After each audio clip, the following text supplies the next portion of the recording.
This is Bhumisha, Assistant Professor, LJ Institute of Pharmacy, Pharmaceutical Chemistry Department. Welcome to e-lecture series of Pharma Ignite. Today we will discuss in detail about transcription process. Now, transcription means this is a process in which DNA produces a newer copy of RNA, means genetic information of DNA which is stored and that is expressed through RNA. Genetic information which is present in a DNA, with the help of RNA it is transformed to the protein. So ultimately, in a short term, transcription is a process in which the newer RNA molecule is synthesized from a DNA, and DNA is a double helical structure, and RNA is a single strand structure. Okay, so one of the strand of DNA which is acting as a template through which a newer copy of RNA is synthesized. So that strand or that single strands of DNA which serves as a template for a RNA synthesis, while other strands of DNA which do not participate in a transcription process, that is referred as an antisense strand or a coding strand. So this is the transcription process generalized diagram. In the figure you can see double helical structure of DNA, and to that certain area this RNA polymerase enzyme bind and they start synthesizing a newer RNA molecule by open up that restricted area of DNA, right? Means entire molecule of DNA that is not expressed in a transcription process. RNA is synthesized only from some selected region of DNA. Okay, and initially formed RNA, which is not the active one, right? This is not the forming their actual function. So that is, we can say it is inactive copy. So it has to convert, or by some chemical modification, they convert into the active one. So initially formed RNA is known as primary transcript, and after post-transcriptional modification, they convert into functional RNA, functionally active RNA. Whole transcription process that is divided into three processes: initiation, elongation and termination. Initiation means which initiate the RNA synthesis. If we can recall our replication process, for that we need a primer molecule. If primer attached, then and then the replication process initiated. But here we have some base sequences to which the sigma factor of RNA polymerase attaches and they initiate the transcription process.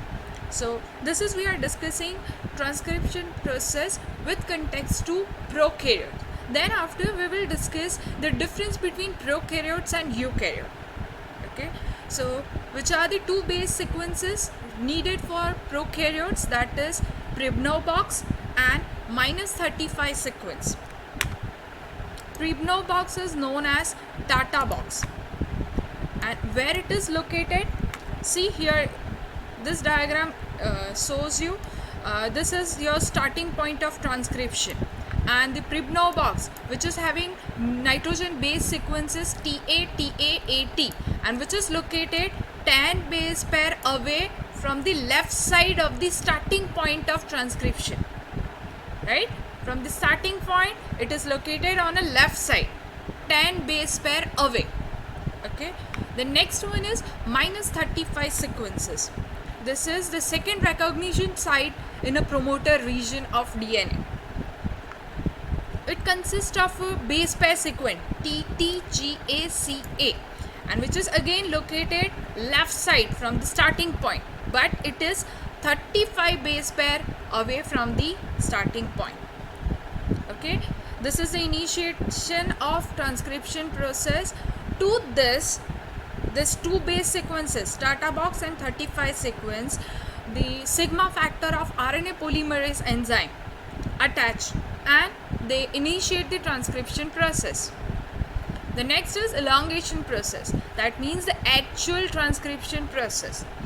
Here, when RNA polymerase enzyme with the help of sigma factor, when it is attached with the initiator site, they recognize the promoter region, and then after sigma factor releases. So role of sigma factor is to help the enzyme to bind with the base sequences, initiation point. Okay. After release of sigma factor, the transcription process proceeds and the newer RNA is synthesized from 5' to 3' which is exactly anti-parallel to DNA template. Means DNA strand is 3' to 5', while newer RNA is synthesized from 5' to 3' right? And as a common rule, same as replication, the newer synthesized strand means RNA, they have base pair complementary to DNA. Okay. Now, how can we differentiate this enzyme? What are the different in their enzyme role? For replication, we have DNA polymerase enzyme, and for a transcription, we have RNA polymerase enzyme. In case of or the functioning of DNA polymerase enzyme, we need a primer, while for RNA polymerase, we do not need primer. Here, RNA polymerase enzyme do not have any proofreading activity, means it won't check incoming nucleotide whether it is complementary or not, right? That means they do not have proofreading activity, means they do not repair the mistakes present in a newly formed RNA, while the DNA polymerase enzyme have proofreading activity. The next process is termination process. We have two varieties of termination, raw dependent termination and raw independent termination, right? Same as sigma factor. Sigma factor is needed for the initiation, while rho factor is needed for the termination. When this rho factor binds with the growing RNA, right? And by this binding, they act as a ATPase enzyme, means it terminates the transcription process and releases the newly formed RNA. Okay. Ultimately, we can say rho factor is responsible for the dissociation of RNA from DNA, while rho independent termination can be carried out without rho factor, right? So termination in this case is brought about by the formation of hairpin-like structure, and this hairpin-like structure is known as palindrome.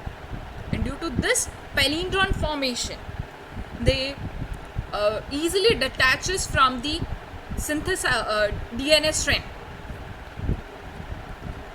This is the actual process of transcription.